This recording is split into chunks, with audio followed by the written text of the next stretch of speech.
start, Megan?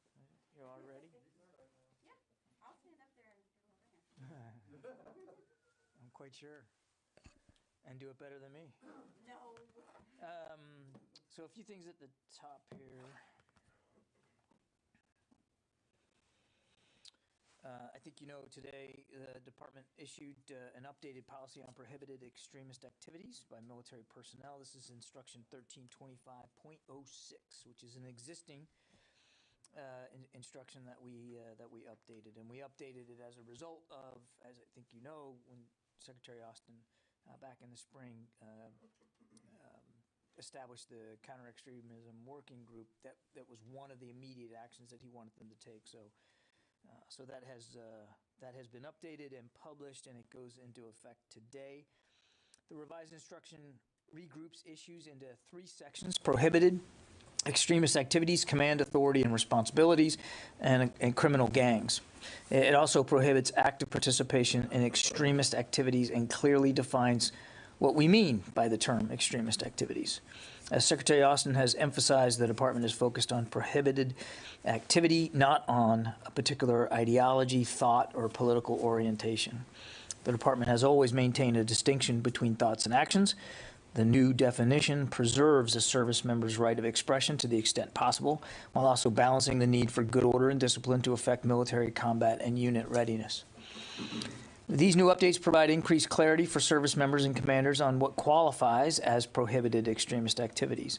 The Secretary heard from personnel across the force about the need to update and clarify this policy during the stand-downs that he directed earlier this year. That was one of the common bits of feedback that we got, was that they wanted more clarity, and so we tried to do that with this new instruction. He signed out next steps that we're also going to be releasing today, along with the Countering Extremism Activity Working Group's report, which should be online and available to you now. The report recommends next steps in 4 lines of effort: military justice and policy, investigative and screening processes, training and education, and the department's insider threat program. The vast majority of men and women in our armed forces, as of course you know, serve honorably. While extremist activity in the force is rare, any instance can have an outsized effect. Now, in addition to revising the instruction, the 3 other immediate actions are also complete. The service member transition checklist has been updated to help address extremist groups that target military veterans. The recruit screening questionnaire has now been updated and is more consistent now across the services, and the department has commissioned a study to gain greater fidelity on extremist activity in the force going forward. That study has begun, and I don't have an update for you on it today. The 6 additional recommendations from the working group are nested inside our government-wide national strategy for countering domestic extremism that was issued by the White House in June. So that's it on the extremist activities.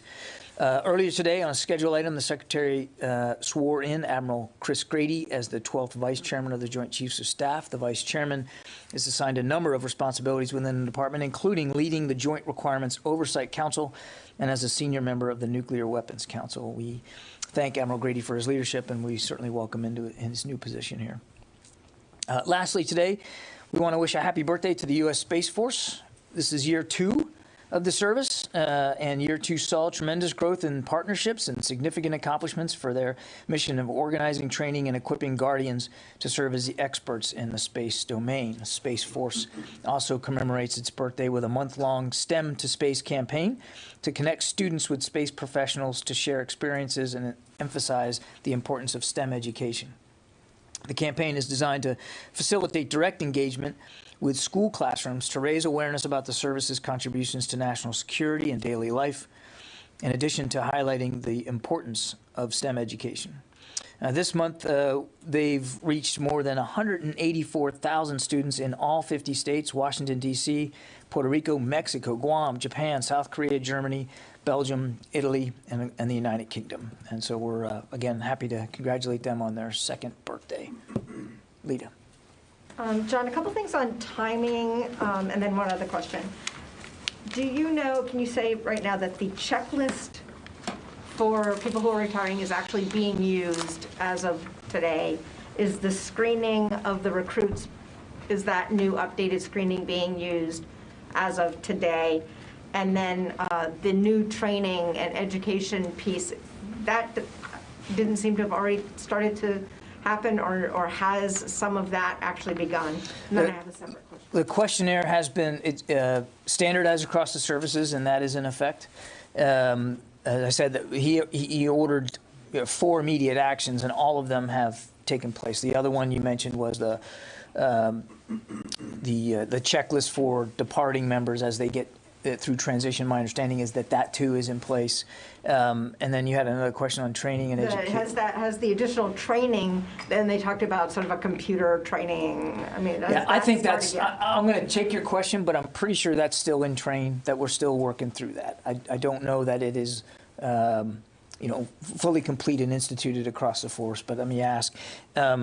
I would also just add there that that's the kind of thing that will be iterative, Lita. I mean, it'll be updated and reviewed all the time. So there'll be, I would suspect, continuous changes to that training.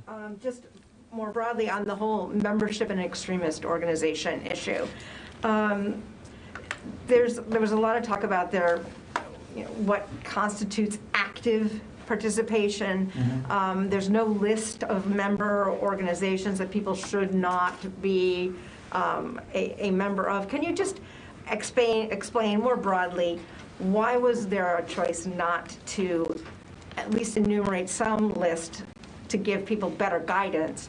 And how limited is this sort of active participation in membership? Like where is the line? What can they do? Can they just say, fill out a little thing that says I am now a member? Do they have to pay dues? Do they have to go to a rally? Yeah, so there's a lot there. Yeah, just where do I dig in? I mean, so on the groups, and we've talked about this before. A couple of things to remember. Groups can and do change their methodology, their ideals, their motivations. And they can reform themselves. They can disband and reform into something else. And so if we got into coming up with a list of extremist groups, it would be only probably as good as the day we published it, because these groups change. Number two, not everybody who participates in extremist activities is a card-carrying member of a group. Some people just get self-radicalized. And there's many different factors that lead to them taking part in prohibited extremist activities. And so again, keeping it to a group dynamic would actually limit our ability to deal with the issue. The last thing I'd say is there's no federal list of extremist groups, and so we didn't think it was appropriate for the Department of Defense to establish one. On your question about active participation, I mean, and I won't read the whole thing, but it's pretty clear in here, in the instruction, what if I can find it. This is active participation as it relates to being a member of a group. Yeah. So active participation, well, let me put it this way, without going through all the list of it. The two-part test of an activity being prohibited, and that's not enough, then you have to be able to prove active participation in that. When you put that two-part test together, and when you go through the list that we have in the instruction, you'll see that there's not a whole lot about membership in a group that you're going to be able to get away with just by dint of the very comprehensive two-part test that's in here and the active participation criteria. There's really not a lot that if you want to be a member of You Pick It, in order to prove your membership, you're probably going to run afoul of one of these criteria sets. Okay, Jen. So, John, I'd like to understand a little more about if you like content on the internet and how that could get you in trouble in terms of these new rules. What does it mean if someone accidentally likes something, and do they have a chance to explain that to a superior officer? Is it one strike and you're out? And how do you, if you could explain that. Yeah, sure. So the physical act of liking is, of course, advocating, right? And advocating for extremist groups, certainly, groups that advocate violating the oath of the Constitution, overthrow of the government, terrorist activities. Liking is an advocation, and that's laid out clear in the instruction. But the other thing that's laid out in the instruction, Jen, is the responsibilities and the authorities of commanders here. And so it's going to be very case specific.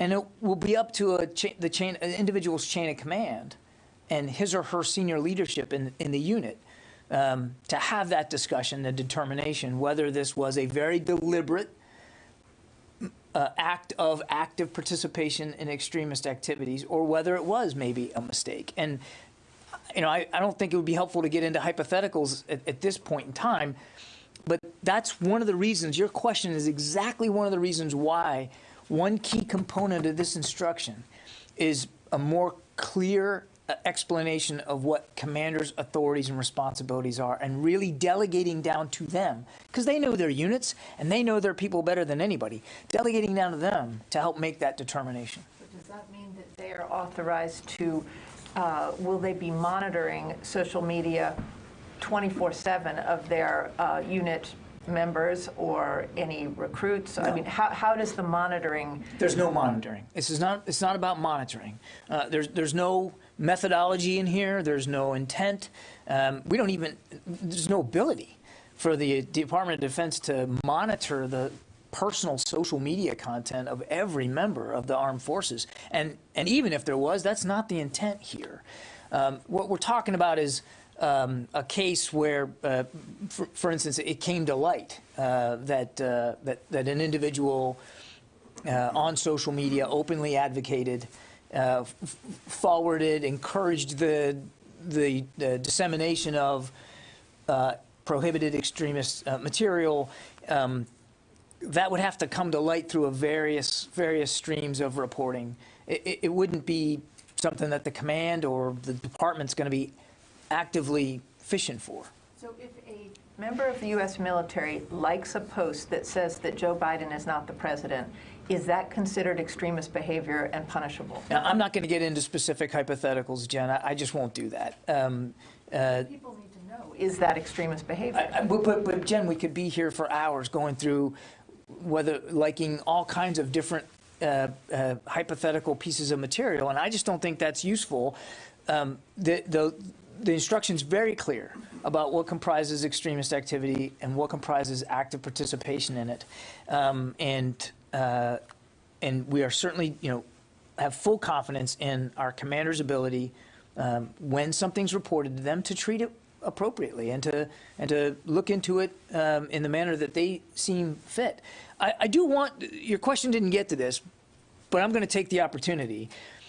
Nothing about this has anything to do with who a service member votes for or doesn't vote for, or their personal political views. We encourage the men and women of the military to vote. And there are lists separately in a different instruction of what you can or can't do from a political perspective when you're in uniform. But we want them to be a part of the democratic process. That's why we make sure they have access to cast their votes, whether it's remotely or in person. This isn't about political leanings or partisan inclinations. It's about activity. It's about prohibited extremist activity and active participation in that activity. So, but just to follow up, saying if you like something that suggests that your commander-in-chief is not actually the president, that is different than political activity. That is actually a good order and discipline issue. Is that punishable under these new regulations? I think, again, I'm not going to get into a specific hypothetical, Jen. It's all in here. But if you are advocating for the overthrow of the government, if you're advocating for the use of violence or force against an individual or group based on who that individual is or that group is. I mean, it's all in here. If you're advocating for domestic terrorism, if you're advocating for, as I said, the overthrow of the government, or you're actively undermining the oath you took to the Constitution to support and defend the Constitution of the United States, then all that fits. And just the last question is, how many extremists did you actually find? Well, the effort, just to be clear, wasn't about going and finding extremists. There was two components here. One was to report out the work of the extremist working group, which we've done today, and also updating the instruction, which we've also done today. Now, one of the things that we knew, and we've talked about this many times, was that we needed to get a better sense of data collection, because oftentimes, sometimes you find out about extremist activity from the chain of command reporting it up, or a colleague reporting it. Sometimes we don't know about an extremist activity unless law enforcement or even the FBI reports something to us. So we took a look at both internal and external data systems, and we recognized that we've got to do a better job stitching them together. And you'll see some of that in the working group's report, and we're going to do that. So this exercise wasn't about finding numbers. That said, as we worked through things over the course of the last 8-9 months, we believe that less than 100, or about 100, active duty or reserve component members of the military participated in some prohibited extremist activities, about 100, that we have been able to get together. And we, but again, our data collection systems still need to get better. And so, that's what we know right now. And we obviously want to be able to make sure that we can refine that going forward, but about 100. Yeah, Tara. So in the policy itself, the liking also includes using emojis or favoriting according to this new policy. And I was just wondering, will there be training, especially for Yes. people newly joining? Because I think there is going to be a lot of confusion about what they can and can't do on these social media platforms now. And will that training be universal, so that everybody's playing by the same rule set? And will the punishments be universal too? Well, let's not get into punishments, okay? But yes, part of this and part of the work we did was that we know we need to do a better job with training and education. As people come in, as they over the course of their careers, and of course we also want to make sure they're educated as they get ready to leave the military. So yes, there will be a training and education program that includes very specifically the guidelines for social media, what's permissible and what's not, with respect to extremist prohibited activities. Yes. Now on punishments, I mean, as I said, and I really encourage you to look at that in the instruction. A lot of this is going to be the responsibility of commanders, and commanders will have to make that call on their own in terms of what they believe is the right thing to do. That's not something that the department would dictate at this level. And not everything has to be punished either. I mean, to Jen's first question, I mean, it could be an accident, right? So you want to have a conversation here. So it's not just a knee-jerk reaction to immediately go to punishment. Each case will have to be looked at individually. And again, with kind of the outreach and training, I'm already hearing pushback from people that often they'll hit like because it's interesting, or to bookmark it for later. So it seems like there is going to be some confusion as to just because someone's clicked a like button, are they advocating for the overthrow of the government? And just wondering, like, how will you deal with that pushback? Or is it just going to be a flat policy of don't do it, don't click on it, don't like it, don't... Again, I think the instructions made it clear what our social media expectations are and what advocating on social media includes, which it does include liking something. It's very clear. So again, I encourage everybody to look at the instruction, but it's pretty concise the way it's written. But to your larger point, as I said before, of course we know we're going to have to. This is a new thing. This social media inclusion in the instruction, and so we know we have to do some training and education of the force going forward, and we'll do that. We'll do that. Megan. The budget proposal includes a line item about developing some sort of UCMJ article or sub-specification that deals with extremism specifically. Is that still on the table, or is there anything you guys can do to start that process now without that additional funding from Congress that you have asked for? Yeah, let me take your question, because I don't actually have a good answer for that one. Yeah, Jenny. Thank you, John. North Korea foreign ministry has won last weekend. Recently, the United States reconnaissance airplane flew over the Russian border area, and North Korea said that, quote, the provocation of the U.S. will result in a strong Russian response. What do you think about North Korea's defense of Russia's claims? Of Russia, Ukraine.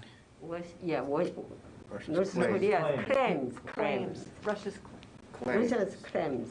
claims. What Russia's claims? Yes, sir. CLAM. Yeah. And I'm sorry, I missed a little bit of it. So The U.S.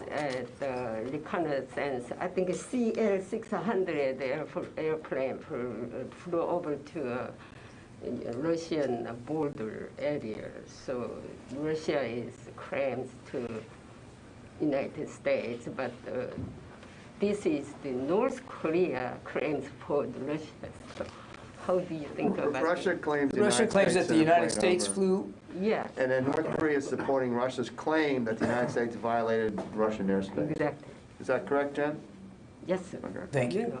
I don't know anything about this particular incident and the claim, so I'd really rather not speculate about it.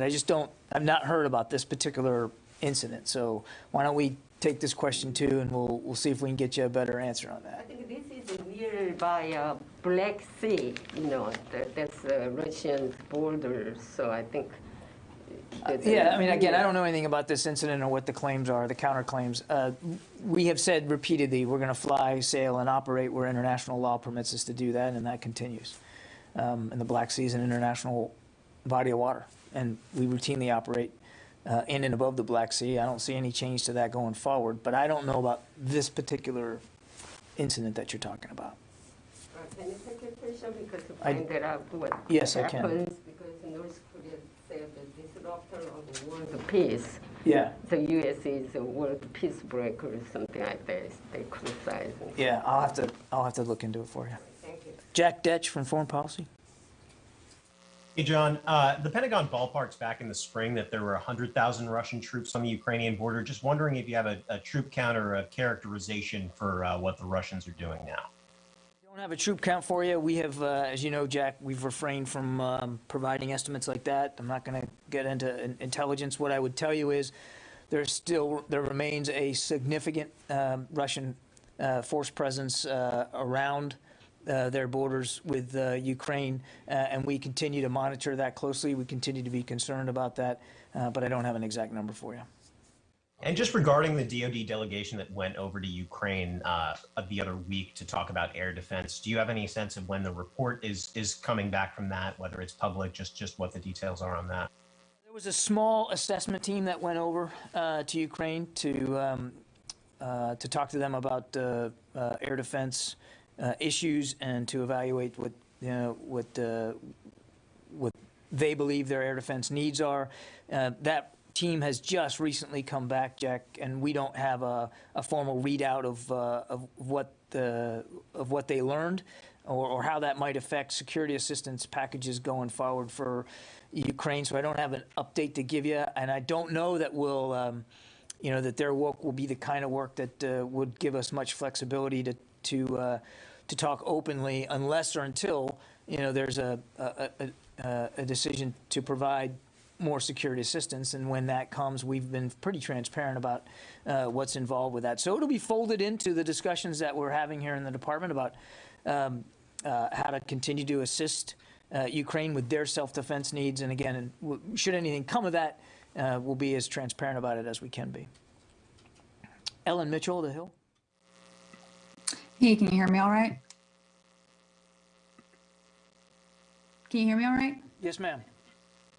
So last month, after Secretary Austin responded to the Oklahoma governor regarding the National Guard vaccine mandate, you were asked if there was a concern that this could quickly snowball, that other governors will say, well, we won't enforce the mandate either. And at the time you said the secretary didn't have any plans on reaching out to governors to try to get in front of the issue because you said you hadn't seen any snowballing on your side. But now that there's 7 Republican governors asking for retraction or exemption from the mandate, does the secretary have plans to reach out in any way to governors he thinks might follow suit? And basically, what's the Pentagon's plan to try to make sure other states don't pile onto this? Well, we're not going to make an active effort here to try to tell other states not to express their concerns. So I know of no plans to proactively reach out to governors on this. We have received additional correspondence from a few other governors of states, and we will reply to their concerns as appropriate, just like we did Governor Stitt. I don't have an update for you on those replies, but we'll do that. The only thing I would say is that what I've said before, the vaccine is a valid military readiness requirement, medical military readiness requirement. It remains such. And the mandatory vaccine policy remains in effect, and that does include the National Guard. Again, I don't have anything more to add than that. We want to see everybody get the vaccine because we think that's the best way to make a more ready force. As a quick follow-up, has the secretary responded yet to the other governors that sent their letters out last week? Said he will respond appropriately. I don't have an update for you on a reply, but we did reply to Governor Stitt. We'll reply to these additional governors in due course and appropriately. Tom. Thanks, John. I have 2 follow-up questions. My first is, did the Space Force reach out to you regarding the design of their cake? No, they did not. But I do hope I get a piece. My second question in regards to extremism, I looked through what was released in the briefing.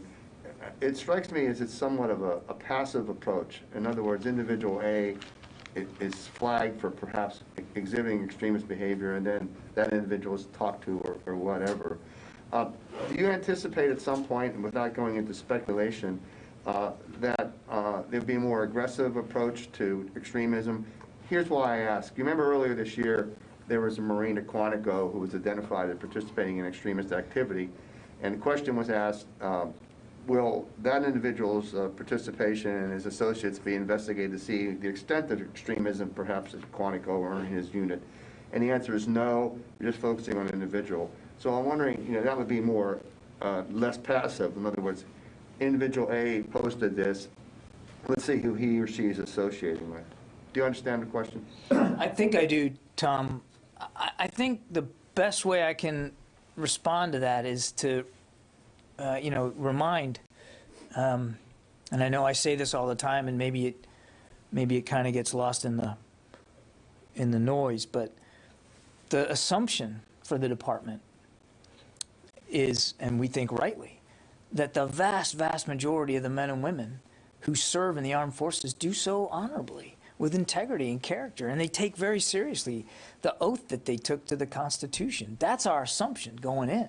And so I don't know that I would describe this as passive, although I do understand where you're coming from. I get the point of your question. But if there is, in your words, passivity here, it's because we fundamentally believe that everybody in uniform is going to serve with character and dignity and uphold that oath. And we also are treating this not unlike we treat other potential violations, which is largely individual. When you raise that right hand and take that oath, you subscribe yourself to a set of values and a set of expectations about how you're going to behave. And if you don't meet those expectations, then in an organization like the military, there's ramifications for that. I mean, we're kind of talking about the same thing when it comes to the COVID vaccine. It's a mandatory military medical requirement. if you don't meet that requirement and you don't have a good reason for why you can't meet that requirement, there'll be ramifications. And I think that's the same way we're treating this. Yeah, Abraham. Yeah, thanks, John. I wondered if the Secretary has a response to the New York Times story about airstrikes and accountability that ran over the weekend. In particular, is the Department's capacity for such high precision strikes, is that sort of a handicap that now there's just unreasonable expectation of no errors ever? And then also, does the Secretary believe perhaps that there should be further study as to the procedures for when a strike is conducted? I think the only thing I would do is point you back, Abraham, to what the Secretary said himself about a month ago. That we work really hard to avoid civilian casualties, but he said himself, we clearly need to work harder, and he's dedicated to that. And I don't have any updates or policy changes to state today. Yeah, go ahead. John, two-part question, please. If Secretary is paying any visit to India anytime soon, and because of the Chinese influence in the region going on, and also at the same time, many smaller nations are under pressure from China because of in the name of construction on infrastructure, and China is loaning them a lot of money, billions of dollars, including like Pakistan and now recently like Nicaragua. So what do you think, if any concern as far as U.S. security is concerned from this? I don't have anything on the Secretary's schedule to announce today with respect to travel. As you know, we have visited New Delhi, and he had a great visit there, meeting with his counterpart and discussing what is a very important defense partnership with India. And as for Chinese influence around the world, without getting into specifics, we know that they coerce and intimidate and try to bully countries to act in ways that are beneficial to Chinese security interests and not necessarily the interests of a given region or that given country. Where and when we believe that our national security interests are put at greater risk because of their activities, we have that discussion, and we have that often directly with the third party country involved or through other channels with the Chinese. Jen. John, you said you'd get back to us about the Chinese mind control weapons, and are they real? Are they a real concern? What are they? What does the Treasury Department has sanctioned this Chinese I regret entity. to inform you that I don't have an update on that for you, but I'll keep working it. Barbara. With COVID clearly spiking all over the country at this point, can you tell us if there are any plans, decisions, discussions on any additional steps to help keep troops and bases safe during the holiday season when so many military people, like other Americans, may be traveling, to try and keep them safe from COVID? And one of your biggest holiday programs, the NORAD Trapped Santa program, is that actually going to be able to go ahead with the spike in COVID? Are you going to have enough people to handle that program? I would refer you to NORAD Northcom for specifics, but my understanding is that they absolutely will be tracking Santa this year. We have all kinds of capabilities to do that. He will be kept safe? He will be kept safe. Of course he will be. My granddaughter definitely wants to know. Yes, he will be kept safe. And on the other question about the vaccine. No, I'm sorry. What I really meant is, with it spiking all over the country. I'm sorry, yeah. What steps are you taking? Will there be even more teleworking? Will there be more restrictions? Mm-hmm. Anything you're looking at doing in the coming weeks to try and keep it from spiking within the ranks? Well, obviously it's a priority for us to get the number of COVID cases down, and we have seen a spike, particularly over the course of the summer. Largely that was due to the Delta variant. We don't believe we have widespread Omicron cases inside the military right now. I think the number stands at like 10 across the force. But we're obviously watching this just as closely as everybody else. And while I don't have any changes to our medical health or public health posture to talk to today, certainly we're going to keep all our options open. And if we believe that we need to take additional precautionary steps, we'll certainly do that. Whether some of those steps are across the force writ large or whether it's delegated down to the local commander level, because oftentimes a base commander, for instance, in one state is going to have a different community issue to deal with than in another state. So there'll be a mix of, if there's changes, a mix either across the force but also at the local level. But I have nothing specific to announce today. We're obviously watching this closely. Just to button that up, no indication at this point any governor might be asking for hospital ships or anything like that? No hospital ships are being requested right now. I think you've seen some governors have added or requested their National Guard help in some of their hospitals. There is Northcom is still running a few small active duty teams that are helping out in certain states. In fact, I can give you the list. We can do that afterward if you want, where there's small 15 to 20 person active duty teams are helping out in various states in hospitals. And that number could change over time depending on what the need is. But I know of no large scale military requests for assistance with respect to the boosts in cases. We have done it in the past, as you saw back in the spring, and we certainly would consider any future requests for support. We take those very seriously, but I'm not aware of any major changes right now. Yeah.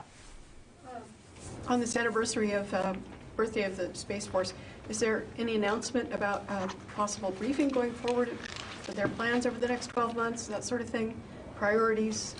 I mean, they've talked about this all along, but sometimes on an anniversary you do something special. Yeah, that's a great question for the Space Force. I don't know. I don't know if they've got something planned to lay out, what they've accomplished in 2 years and what they're looking forward to next year. That's really a question for them. And then on the Baltic Sea, some time ago there was a report of a Russian submarine sighting passing under the bridge between Denmark and Germany. Or Denmark and Germany. And the question was whether the ship had been retrofitted so that it was there was a great deal of lethality that hadn't been there before. And I'm wondering if there's any additional concerns about security concerns in the Baltic Sea area that have surfaced by the Baltic countries, or reports to you of concerns about security. I'm not aware of anything specific. I mean, obviously, we have great relationships with the Baltic states. We do rotational deployments to many of those states. Obviously, our Navy and the navies of our allies and partners operate routinely up in the Baltic area. But I don't have anything specific on that incident. I had not heard about the particular Russian submarine going up under a bridge and having unique capabilities. Let me go back to the phones here. Excuse me, Tony?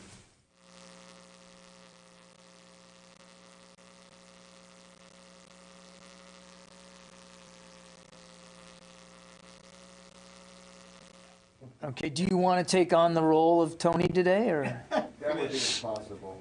I can try my best. That's true. No offense.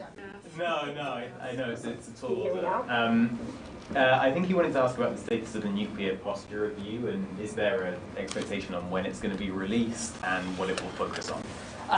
Well, it's going to focus on our nuclear posture, of course. I don't have an update on the actual review itself. And this is an interagency effort we are certainly a part of, but I couldn't give you an update specifically.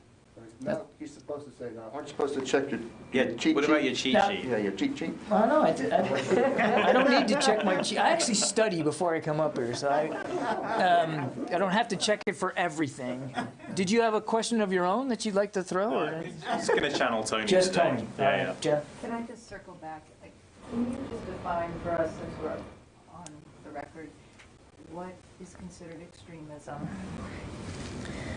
Jen, I mean, that's almost a a philosophical question, which is not one that we tried to tackle in this instruction. The instruction specifically listed a definition of what extremist activities are. I can read them for you if you want them. If you want that, I'll do that.